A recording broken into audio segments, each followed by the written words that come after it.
নমস্কার। আজকে সংখ্যাতত্ত্ব অনুযায়ী সারাটা দিন কেমন যাবে।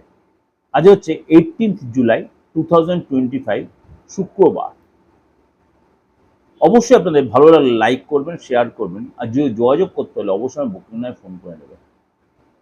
চলুন তাহলে জেনে নিই এক সংখ্যার জাতক যারা আজকে শরীর স্বাস্থ্য ঠিক রাখার জন্য অবশ্যই আপনাকে বলবো খাবার দাবারে সচেতন হন, খাবারে কন্ট্রোল রাখুন। আজকে আপনি কোনো সম্পত্তি কেনার ব্যাপারে যথেষ্ট ভালো সুযোগ, আপনার সম্ভাবনা আসবে। যারা ছাত্র রয়েছেন, স্টুডেন্ট রয়েছেন, পড়াশোনার জন্য যদি আপনি কোনো কনফিউশন থাকে অবশ্যই কারো অ্যাডভাইস নিন। আজকের দিনটা মাঝে মাঝে আপনার আপ ডাউন হবে, অস্থিরতাবোধ কাজ করতে পারে এবং নিজেকে আজকে আপনাকে একটু কাজের ব্যাপারে বলুন, নিজের প্রফেশনের ব্যাপারে অবশ্যই সচেতন ও সতর্ক থাকতে হবে। রোজগারে যারা ভালোই দেখা যাচ্ছে তাতে আয় বৃদ্ধি হবে।